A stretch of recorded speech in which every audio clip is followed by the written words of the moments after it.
Three, two, We're alive. one.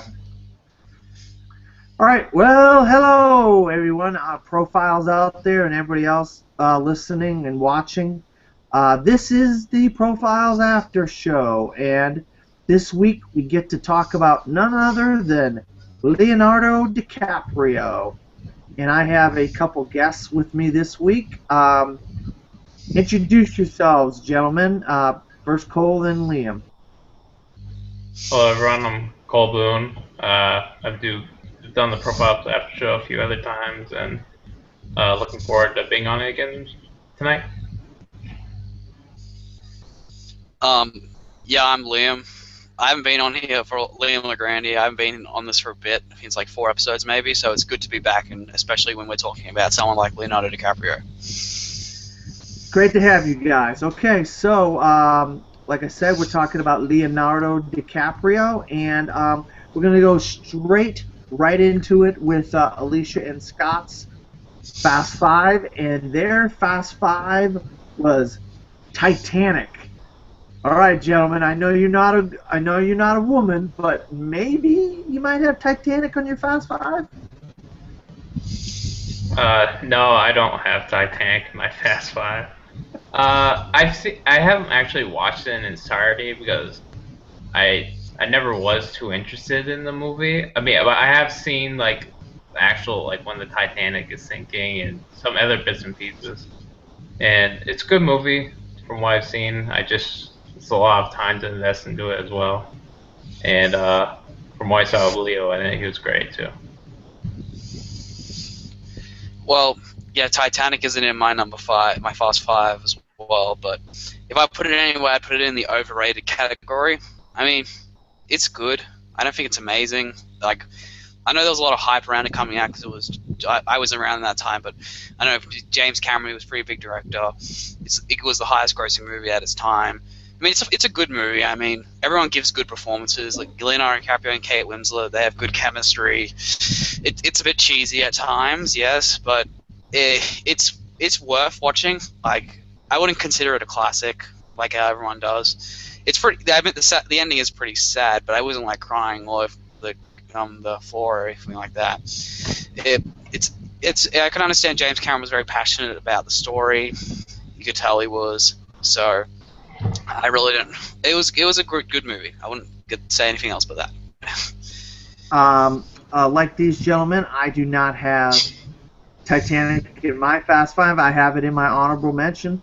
You just cannot not have something good to say about Titanic. I mean, it's just such a great movie. Yeah, it's more or less for the women out there, and I knew people that saw it like 11 times and 7 times in the theater, and that's why it made so much money. But yeah, Jack Dawson, played by Leo, he was just fantastic. I mean, and Kate Winslet, they were just fantastic together. And later on, I have some notes that I have. I'm just going to read some things off about Titanic later on. Okay, well, that goes really quick. We're going to get into the... Wait, can I just say, would you say Titanic? Titanic's the Star Wars for women. You know what I mean? How like everyone when Star Wars came out, like pretty much a lot of males, people saw it multiple times. Would you say that Titanic was like the female Star Wars? You know what I mean? Yeah. I'm not trying to sound sexist. I would not sound any sexist. I know a lot of people went to see Leonardo DiCaprio. No, you're absolutely right. I mean, it's a romantic movie. It's about a ship going down and all these people dying, but they still love each other in the end, and they freeze to death in the Antarctic Ocean or wherever ocean or body of water it is. So it's kind of sad and it's sappy, and they're going to be crying. So it's perfect for a lot of women and teenage girls to go see it back in the day. They're all women today, and they probably all love it. Now, we know some women. I bet if we polled the women that we know in Schmoville, and probably like one of their favorite movies. So, all right. So let's move on from Titanic, and we're going to go into Alicia and Scott's Right Stuff. Alicia's Right Stuff was Calvin Candy breaks the glass, and his hand was bleeding on the 6th take during Django Unchained. He slams the glass on the table, and and while he slams it, his hand bleeds, and he keeps acting. That's her, and that's she thought that was a very professional thing of him to do to keep acting during that scene. And Scott had the Quaalude scene in Wolf of Wall Street where he drives home after swallowing all those Quaaludes, and he thinks he drove home. He drove his nice Ferrari or whatever. I think it was a Ferrari, and he thinks he got home without putting a scratch on the car, and then later on realizes that he absolutely destroyed the car, hit everything on the road on the way home, and let me see, and then something about hanging up the phone. Yeah. He kept on like slurring, hang up the phone, hang up the phone. Okay, so Cole, what is your right stuff? So yeah, I really like those two scenes, and I chose a different scene just so we could talk about something different. That was great from Leo. I went with the Inception ending scene when he wakes back up from limbo and realizes he's on the plane, and then you have that Hans Zimmer score coming in, and until he finally meets up with his children.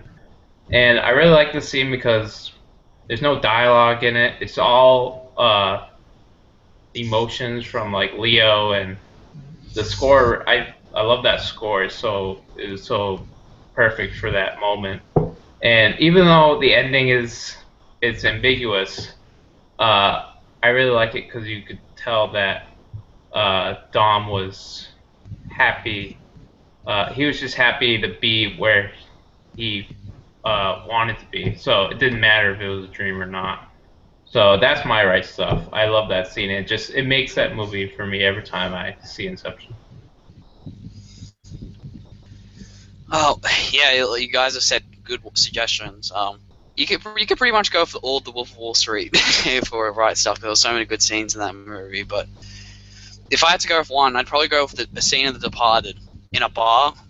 I haven't seen The Departed in a while, but when Jack Nicholson's trying to make sure he's not a rat, Leonardo DiCaprio's character, and it's really brutal. Like he breaks his hand. I'm still trying. I'm making sure I'm correct. He broke his hand, right?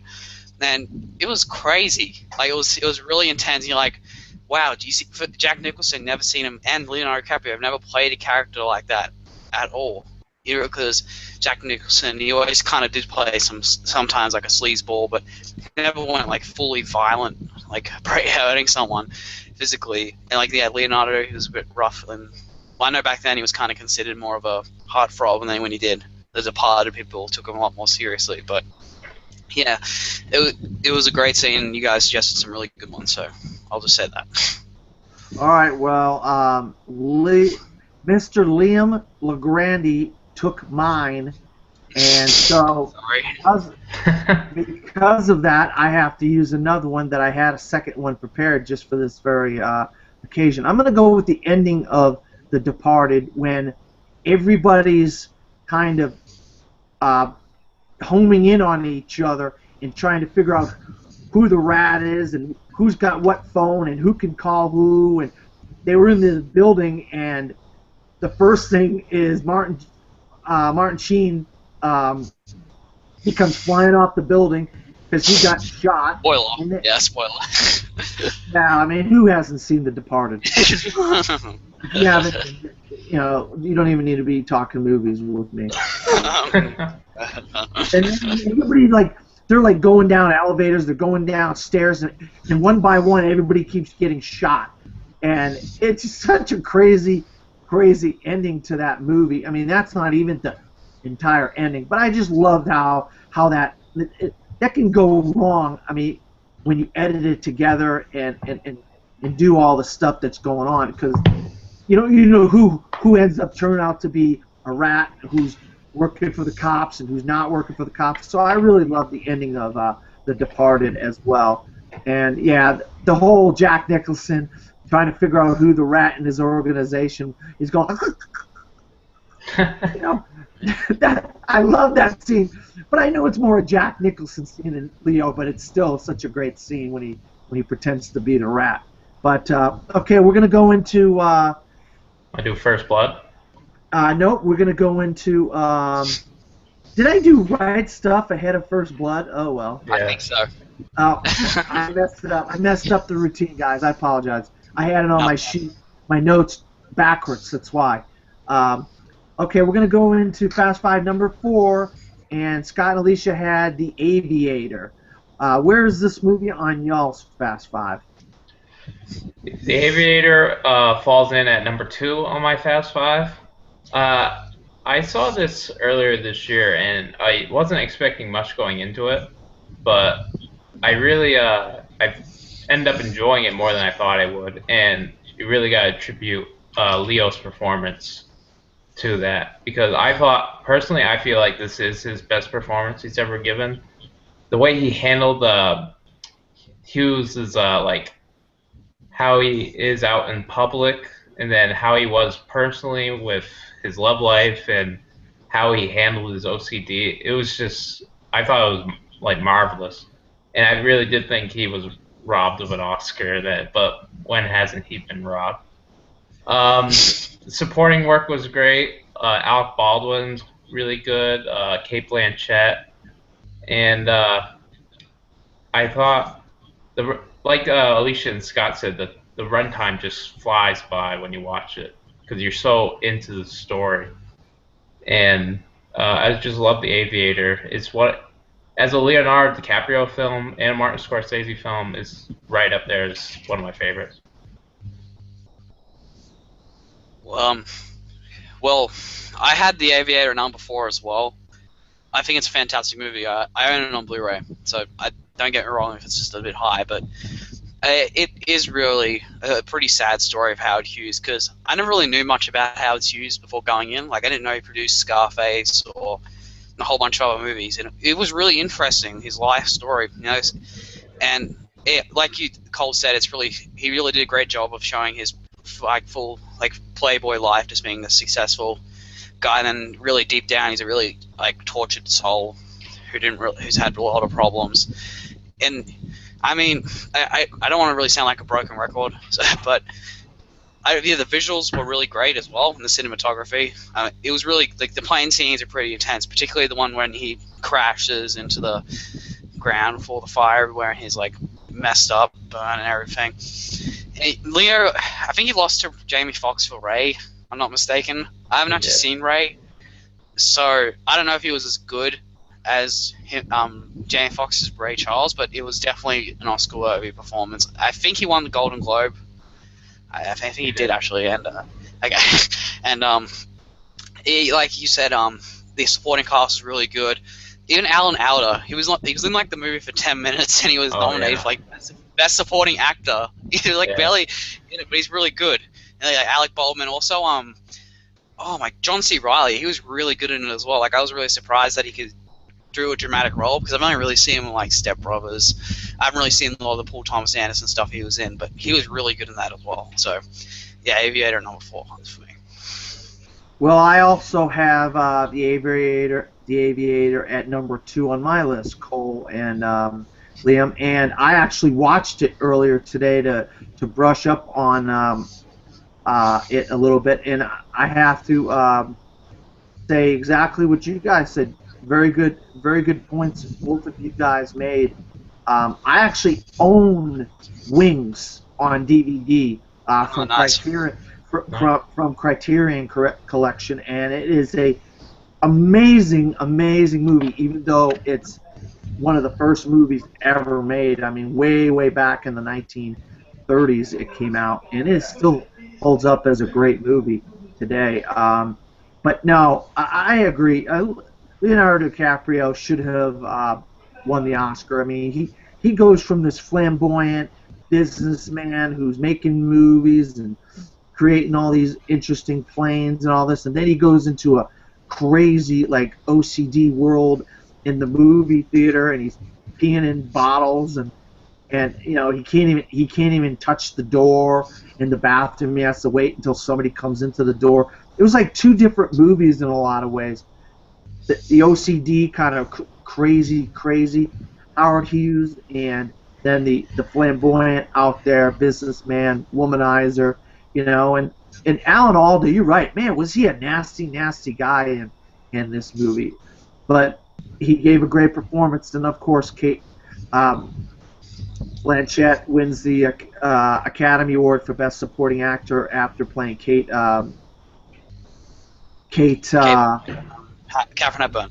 Katharine Hepburn. I couldn't think of her name right then and there, but Katharine Hepburn. So yeah, I had The Aviator at number 2. I just really love that movie. And both Scorsese and Leo, these are two of their best movies. You guys are right on that point. All right, so I skipped it because I had it wrong on my notes. So I'm going to go to First Blood of Scott was What's Eating Gilbert Grape, and Alicia was Romeo and Juliet. So what were you guys' First Blood for Leonardo DiCaprio? All right, so my First Blood was Romeo and Juliet as well, and I saw it in my high school freshman English class because we were reading Romeo and Juliet. So my teacher decided to show that movie to us.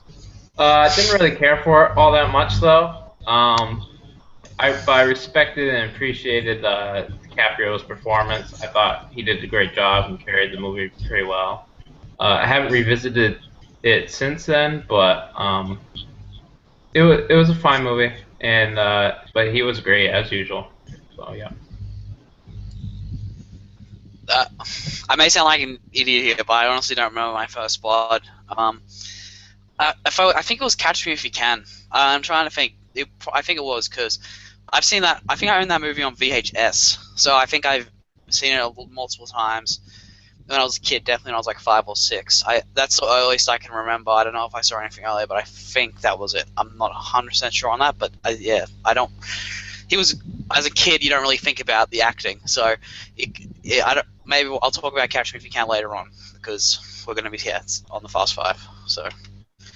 All right. Well, just like Scott Mance, my First Blood was What's Eating Gilbert Grape. Oh my God, what a fun, just kooky movie, but Leo's performance was fantastic. You knew this guy had some acting chops because he played a kid that had either Down syndrome or something like that, and he really was fun, and you just grew to like him in this movie, and of course he's acting opposite Johnny Depp most of the movie, and I love the scene where he just crawls up the pole, the electrical pole, and it was such a kooky scene, But yeah, that was my First Blood, and I really enjoy What's Eating Gilbert Grape. All right, so now we're going to go to number 3 on Scott and Alicia's Fast Five, and got a little bit of that from Liam already. So let's see where it falls on you guys, Fast Five. Catch Me If You Can. All right. I'm sorry, Liam, but Catch Me If You Can isn't in my Fast Five. I haven't seen this movie for a while, but I remember it's a charming, fun film. It's a great and underrated Spielberg movie, like you said on the Profiles of Malone Mance on Spozo Network Facebook page. But yeah, there's so much good Leo films that it misses out my top 5. So. Well, it's my number 1 Leo film. I know I might be in the minority about this. I probably am. Yeah, but I love this movie. It's one of my all-time favorite movies. I'd probably put The Departed at number 1. I'm just going to say it's not in my Fast Five because though I thought since it was more of a Scorsese film, and since Scott and Alicia didn't really put in there, so, but it definitely be number 2 if The Departed was here. But I honestly think it's one of the most fun I've ever had in a movie, and like Tom Hanks, he has a really weird accent, but he's so awesome in it. I don't want to rant, like I'm really excited talking about it because it's one of my favorite movies. About it. That's what we're here for. 2.5 hours. Yeah, it's 2.5 hours long, and it does not feel like it's 2.5 hours long because you're so invested into this story, and like I can't believe this really happened. Like, sometimes you say that in a movie, like, I don't know how accurate it was to the real story, but this kid who's, I can relate, like, I don't know if that's just me since I'm a lot younger than you guys, I'm 16. So, I don't know, something about seeing someone my age doing something like that, like, oh man, that's like a dream. You want to just go stuff life, run away and just do some crazy shenanigans, and it's really funny as well. Like, there's some really great humor in the movie. Like when he's on the plane. This might sound creepy when he gets like had sex on the plane when he's like 14 and stuff with like a flight attendant. It's creepy, but it's really funny at the same time. And there's like great supporting cast around, like Martin Sheen as the nurse, who's played by Amy Adams, I believe. Well, it was one of her early roles, wasn't it? I think. Yes. Yeah, they were really good in it. Like I said, Tom Hanks is in it. It's probably my top 5 Spielberg movies. I know that's a bit of a big claim. I just love it. It's probably one of the most underrated. Yeah, definitely his most underrated Spielberg film and DiCaprio film, in my opinion. So I'll stop rambling on. That's all right.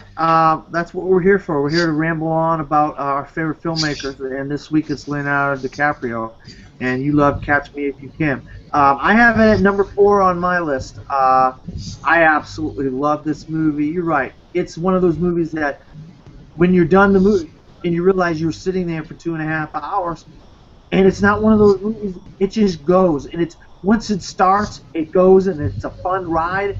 Tom Hanks, it's like a cat and mouse game. Tom Hanks and Frank Abagnale Jr.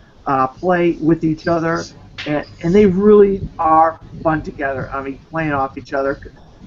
Because you're like, this is Tom Hanks, 2-time Oscar winner, and he's chasing this guy around in this movie.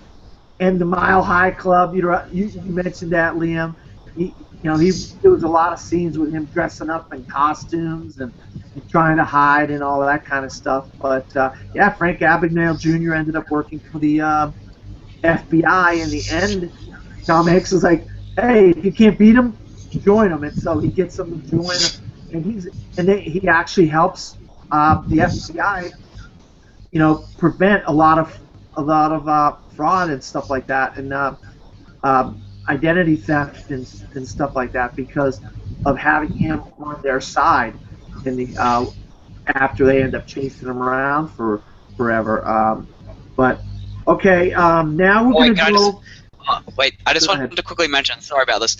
The first thing, I got 2 things to mention quickly. The score by John Williams is probably one of my all-time favorite scores. I don't know. And it's that score is so good. It's so different to John Williams as well. Like Superman, Star Wars, they all kind of get you pumped up and stuff, and they're a lot more. This one seems a lot more quiet. It's a lot more mysterious in a sense, if you know what I mean. Sorry if I'm holding this up, and also how great was Christopher Walken in it? If you still remember it, he was so good in it. He definitely deserved an Oscar nomination for it. I'm just gonna say that also. Well, I agree with you about Christopher Walken. I was gonna say that he plays a character you don't normally see Christopher Walken play. It kind of like the everyman father. He thinks his son's a good guy. He's like, well, everything will be okay. And his son's like doing all this crazy stuff, and he doesn't really know it, But he just plays the dad, He just plays a normal dad. I mean, it probably was a pretty easy performance for Walken to do, just to play the dad. He didn't really have a whole lot of stuff to do, He actually read lines off the lamp in one scene in the bank. You can notice the lines reflecting off the light of the lamp. So okay. I think he's actually a pretty underrated actor. I know Deer Hunt is probably one of his best. I'm going on ramble, but he's a good actor. I don't feel a lot of people give him enough credit for being a good actor. All right. So speaking of, we're going to talk about the player, and I'm going to rattle off all the players of Alicia and Scott, and then I just feel free to name more than one player, because if Scott and Alicia can do 6, then we can do more than one on the after show. So Alicia and Scott did some of the female counterparts of Leo in some of his movies, and Kate Rose, played by Kate Winslet, obviously, and she also played with Leo in Revolutionary Road as well. So they were in 2 movies together. That was Rose from Titanic. Then we got Amsterdam from Gangs of New York. Then we got obviously Claire Danes as Juliet in Romeo and Juliet.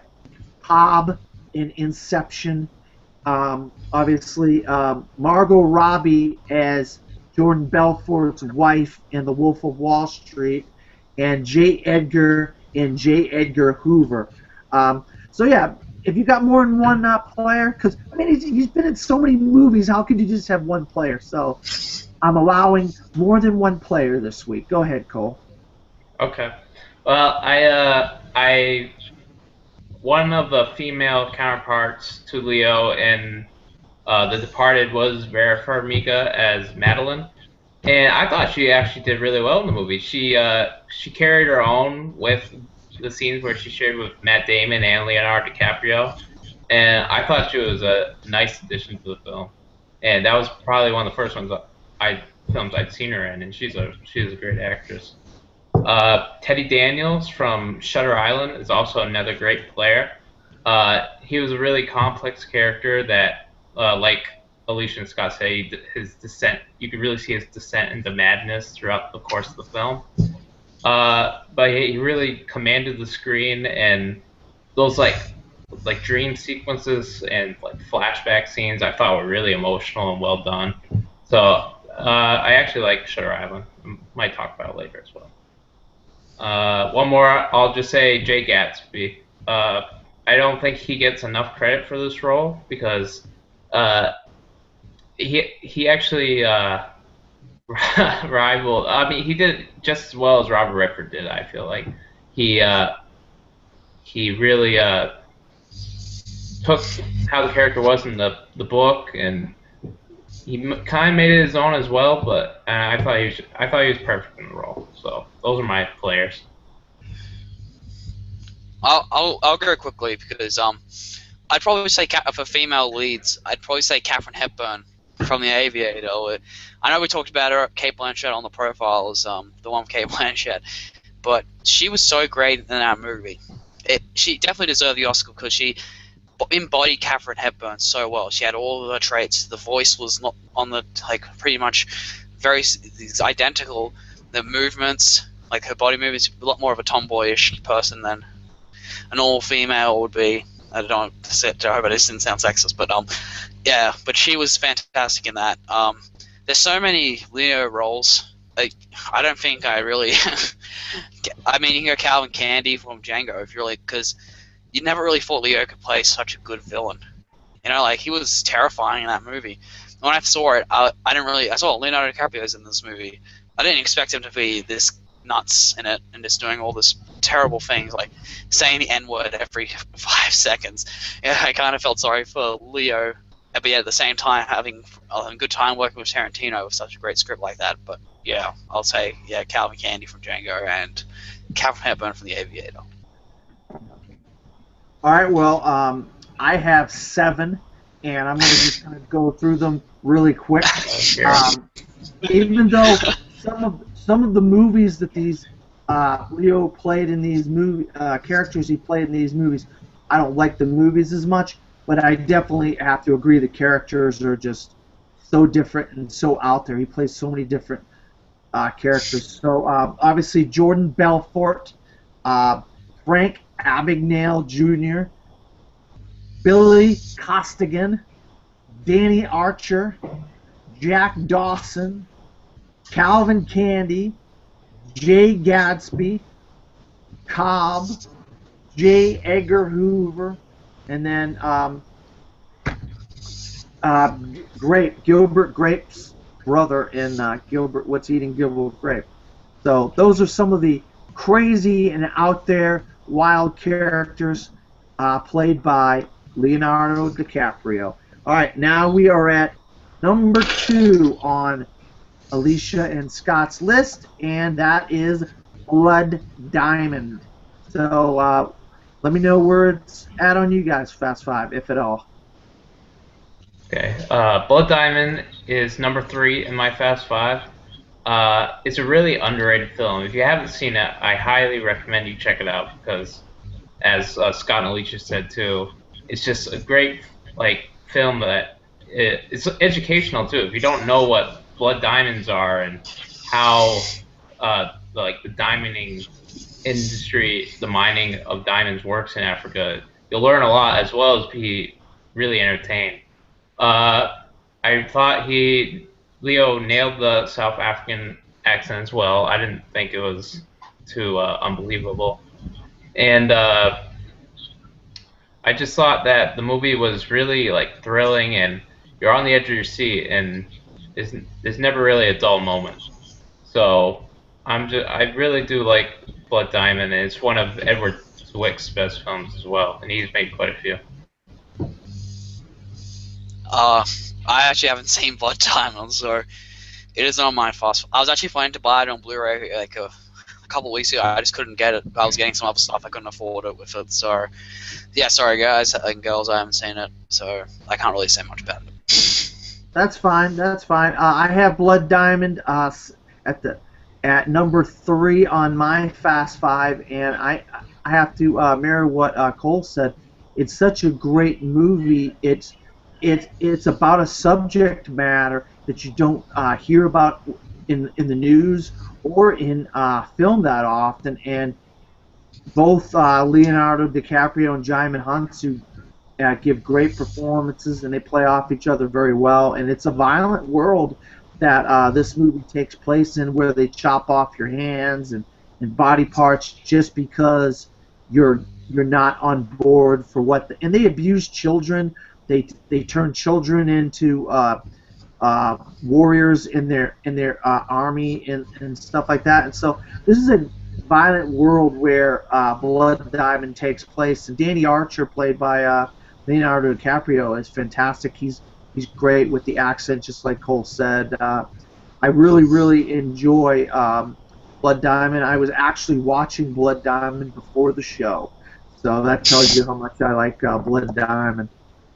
Okay, we're going to go into a little bit of what I call some news, some notes that I have. I just want to rattle off some news and notes. And if you guys have any news or notes or anything you would like to say, just... What do you mean, like facts?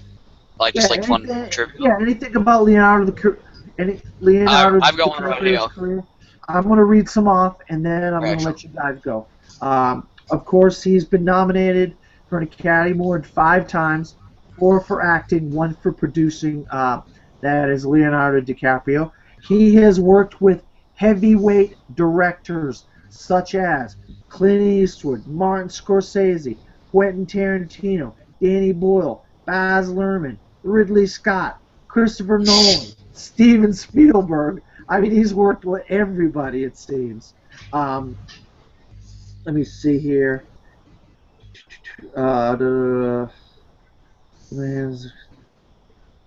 And then in Titanic, it wasn't Leonardo DiCaprio's hands that was drawing the pictures of Kate Winslet. It was James Cameron's hands.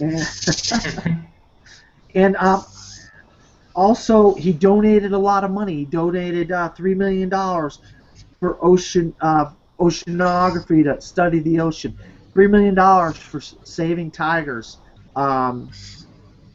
Titanic, the movie that he's pretty much known for, that was his first major big-time role. It was in the theaters for 16 weeks. All those teenage girls wouldn't stop going to see it, and it won 11 Oscars, but nothing for Leo. And a little bit on Jordan Belfort. I remember Jordan Belfort, and I remember the commercials. In The Wolf of Wall Street, there's a commercial where he's walking out of an airplane, and he's walking towards the camera, and he was like, "I can help you. You need to call this number. I can make you rich." Well, I remember that commercial, and I remember Jordan Belfort, and it's sad that this man built so many people out of their fortunes and so much money, and I'm not a big fan of Wolf of Wall Street, but he did play Jordan Belfort very well in that movie. Let me see here, and that is it. Wait, one more thing. He ad-libbed the King of the World. That wasn't even supposed to be in Titanic. Yet it's probably the phrase that Leonardo DiCaprio is most known for. "I'm the King of the World." So, If you guys got any notes or any kind of trivia or anything you want to, I got three written down before the show started. Am I allowed to go through them? yeah, It's like yeah. three So what you facts. got? Right. Go ahead, All right. Liam. His favorite actors are Robert De Niro and Jack Nicholson. Right. Yeah. You guys get yeah. Hey. Kate Winslet considers him the best actor of this generation. Which, Wow. I don't know if she's a bit biased to that, considering they were in 2 movies together. I don't know. And this is just a little fun casting fact. He was considered for the role of Peter Parker in Spider-Man, but it went to his friend Tobey Maguire. Wonder what kind of movies those would have been. Leo. Oh, Yeah, like how weird would that be? Leonardo DiCaprio as Spider-Man. Yeah, it would have been. Cool. I got some facts and one trivia question. So I think me and Liam kind of looked at the same place for this, but that's fine. Yeah. At age 10, his agent advised him to change his name to a more American-friendly Lenny Williams. Needless to say, he didn't follow that advice. Yeah. Lenny Williams. Yeah, that'd been weird. Yeah. Mentioned in an interview with Katie Couric that while filming The Aviator, it brought back his own obsessive-compulsive disorder that he had had as a child. So I actually found that really interesting. That he got so deep into that role that it brought back that kind of thing that had been away for so long. It's crazy. Wow, that is crazy. And then he campaigned for the role of John Dillinger in Public Enemies, but Johnny Depp was cast in the role instead. I found that surprising because who turns away Leo, you know? I mean, I just thought that was interesting. All right, and my one trivia question is, on a routine visit, which director spent a day on the Wolf of Wall Street set watching the shoot of the Steve Madden speech, essentially co-directing the scene, giving advice to actors, and suggesting camera angles? Is it A, Steven Soderbergh, B, Steven Spielberg, C, Ron Howard, or D, Oliver Stone? All right, Liam, you go first. I think Oliver Stone. I don't know. You think Oliver Stone? Yeah, because I think you're right, but I'll just say Ron Howard just to say something different. It's actually Steven Spielberg. Wow. wow. Yeah, so I found that pretty interesting that Spielberg went to a Scorsese film and actually was on set helping him. I wouldn't be surprised they're good friends in real life. Oh, I'm sure they are. Maybe But, I mean, Spielberg on the set of Wolf of Wall Street, you know? Yeah, okay, so that brings us to Scott and Alicia's number one on their Fast Five. But before we do that, I'm going to give some honorable mentions of what they had as their honorable mentions. They had Revolutionary Road, The Beach, Shutter Island, Django Unchained, Inception, The Departed. There's another one on here that I have the initials for that I can't remember. RJ. What would that be, guys? RJ. Romeo and Juliet. Romeo and Juliet. There you go. Thanks, Liam. All right, Isn't it so say that again. I thought it was called Romeo plus Juliet. Yeah. Isn't it? All right, so what we're going to do is, before we get into Alicia and Scott's Fast Five number one, I want you guys to name some of your honorable mentions, and then we're going to go into our Fast Five number one, all right? Okay. So one of mine is going to be The Departed. It was actually number 5 in my Fast Five. It's a great ensemble film, but I think that Leo is the one that's above the rest. So that's why it makes it right in my Fast Five. It's a great film, great remake of the original Infernal Affairs. I like the scenes where he shares with Jack Nicholson, like we said earlier. When he actually confronts Matt Damon at the end is so great, and it's just it's a great like mobster movie, and it's something that it was the first one for Leo, and it's the first one that made him like a man, and I really did appreciate the performance. And actually, that year, he was nominated for Golden Globe for The Departed and Blood Diamond, but he actually lost both to Jamie Foxx. So that's a bummer. And my number 4 in my Fast Five is Django Unchained. I love this movie. It's one of my favorite Quentin Tarantino films, and one of the many reasons why I loved it was because of Leonardo DiCaprio as Calvin Candy. It's such a charismatic performance, but it's also like really ferocious at the same time. He has this screen presence about him that like what Alicia said, the scene where he smashed his hand on the table and it's all bloody, and he just went with it. Just shows you how great of an actor he was, and it was really great casting by Quentin Tarantino to get DiCaprio on board for this project. So yeah, I love The Departed, and I love Django Unchained. Those are my honorable mentions that make my Fast Five. All right, Liam.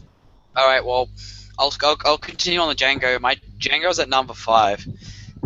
In my do you want to talk about the movie or Leonardo DiCaprio? I just don't want to waste time here. Talk about whatever you want. Yeah.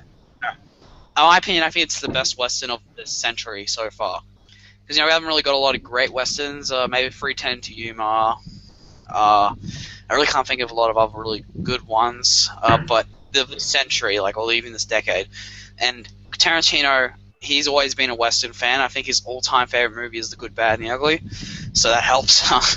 And it really does feel like a homage to the spaghetti Western genre. And it also really tackled some serious issues that I don't think a lot of films have done in the same way Tarantino did.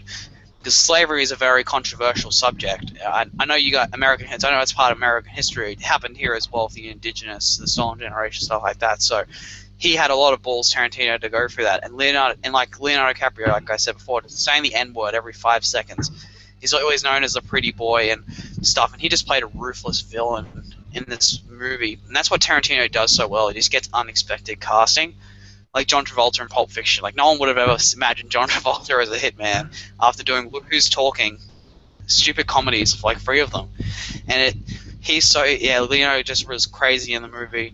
Like Cole said in Alicia, the glass scene, that scene was terrifying because he did such good improv. You can probably think it's actually in the script, but it wasn't. And I'm looking forward to Leo in the Proposition. Is that what it's called? The one with him that he's doing with Tom Hardy, or the Revenant.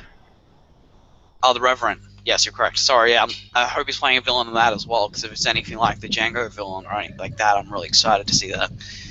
And I had my number 2. What's Eating Gilbert Grape? I don't think I think it should have been the Fast Five or Alicia and Scott's personally, because it really put Leonardo DiCaprio on the map as an actor. He was nominated for Best Actor in it. He was a teenager in it. And it's actually a really hard crying performance. It's a pretty sad movie as a whole. You kind of it's a really lot to say. I don't want to, but I really did get pretty sad in it, and I don't want to really talk about it, so I don't want to get choked up. But yeah, What's Eating Gilbert Grape? It's not my number 2. Well, Mom, What's Eating Gilbert Grape is at number 5 on my list, Liam, and I absolutely love this movie. It is sad. It is sad at times in this movie, but it's a really good movie, and I'm surprised. You're right. I'm right there with you. I'm surprised Alicia and Scott didn't have this on their Fast Five as well. But I really enjoyed this movie. Like I said, it was my first blood. And I had The Departed at number 1 on my list. I am a huge fan of so many of the actors, and Scorsese and Matt Damon and Mark Wahlberg, and this is kind of my home. This is where I come from. I come from Boston, Massachusetts, and to have a movie about, basically, if you don't know, this is Scorsese taking Infernal Affairs and basically injecting the Bulger brothers into this. And in the story of the Bulger brothers, you have one of them that was the gang lord of Boston on L Street, and the other one was like a senator. And so he kind of brought some of those elements of the Bulger brothers and some of the guys that they had crisscross. One guy worked for the FBI that was a police officer, was a gangster, and then the other guy was a gangster that was in the FBI of Boston. And so you have that crisscross of what Scorsese did there, and so it meant a lot more to me because I've followed the Bulger brothers and Billy Bulger and Whitey Bulger and the whole story for many years. And there's a book I read called 25 Years of How the Bulger Brothers Ruled and Corrupted Boston. And so The Departed reminds me so much of that story, that story of those brothers, and the Irish Mob and L Street, and Jack Nicholson mentions my hometown of Lowell, Massachusetts. You know, I live outside of Boston. I'm from outside of Boston, up Lowell Way and Providence. That's exactly where the Italian mob was. They located because they couldn't control Boston because of Whitey Bulger, so they had a headquarters in Providence and stuff like that. So it really resonated with me, and I really felt like Scorsese had been robbed a couple times prior to that. So it really meant a lot that Leonardo played Billy Costigan, and he was fantastic in this movie. And he played this part so well, and he played off of Matt Damon because Matt Damon was the bad guy being the good guy, and Billy was basically the good guy trying to be the bad guy. So it was kind of fun how it went off each other. I just loved The Departed. I was so happy that it won the Oscar for Best Picture. A much deserved Best Picture for Martin Scorsese. And Leo was fantastic, like Cole had already said. Really quick, I got Titanic, Revolutionary Road, Great Gatsby, Django Unchained, Basketball Diaries, Romeo and Juliet as some also honorable mentions. But Can I say something? Wait, sorry.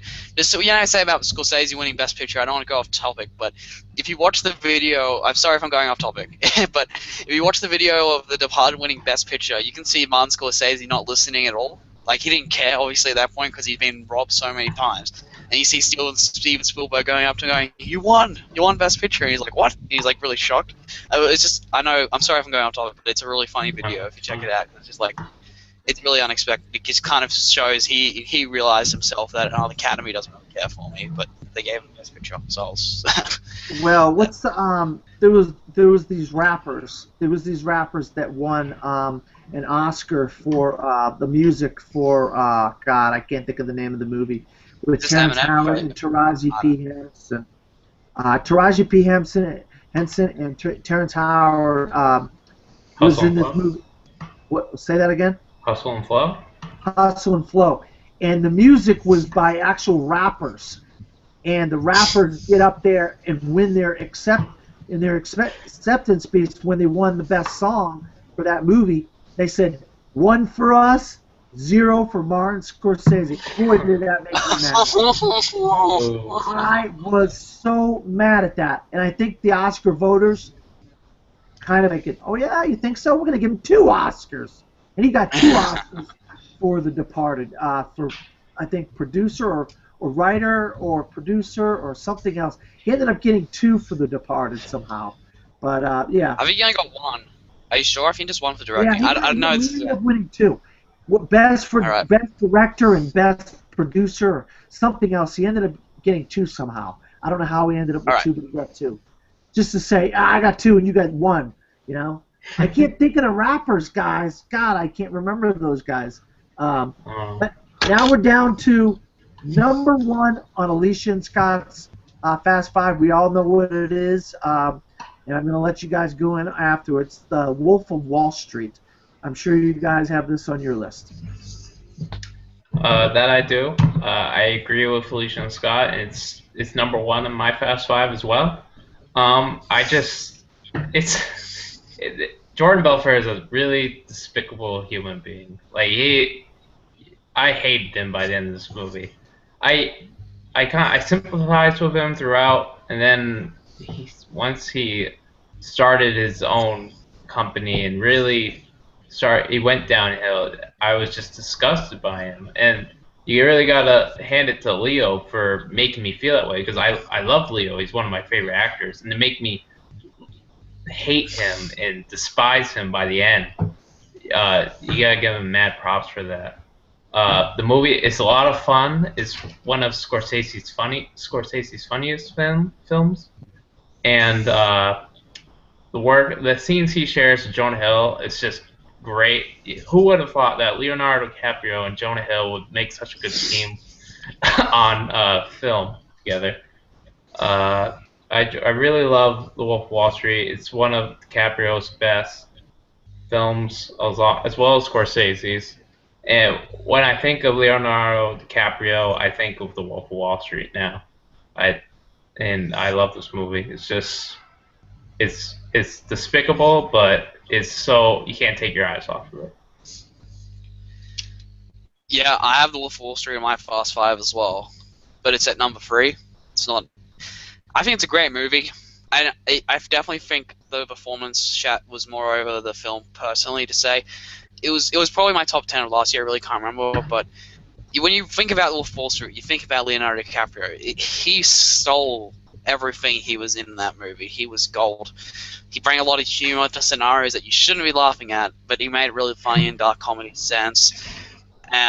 He, like you said, he had great chemistry with Jonah Hill. Like, you never really expect Jonah Hill to be in that type of role as well, you know. You see him in Moneyball, he played some dramatic there, but in this he was just another terrible person. And this is probably Leo's worst character he's ever played, in the sense where it's like, he's just, like you said, he's so despicable, he's greedy, he'll do anything to get his money. Then he realizes that he's just stuffing himself over because the FBI has been trying to figure out what he's been doing and stuff. And there's so many great, like I said before, when we're talking about the right stuff, there's 98% of the movie are some of the best Leo scenes ever.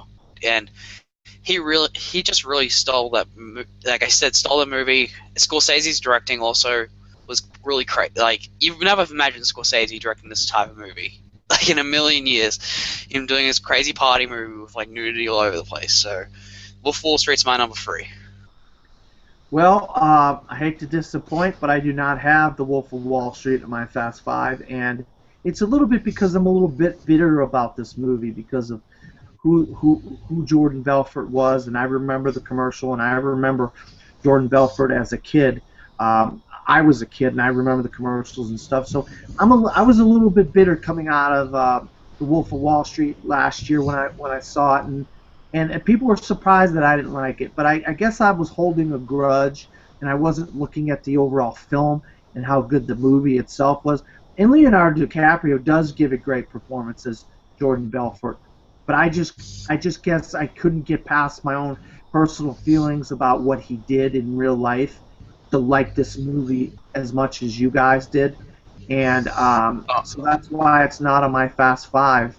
But I respect you guys and Alicia and Scott. I'm sure it is a great movie if I didn't have my personal feelings involved in disliking this movie. But, well, go ahead. can I just say, I don't think it's one of Scorsese's best. Like, someone we know said it was better than Raging Bull.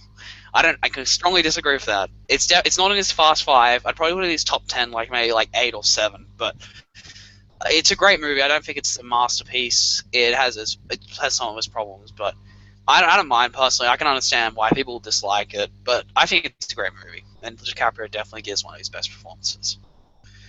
But that's what happens. It obviously garnered a reaction from me, and it wasn't a very good reaction. I know Cole. We lost Cole somehow. His computer apparently shut down. He's trying to reboot it. Okay.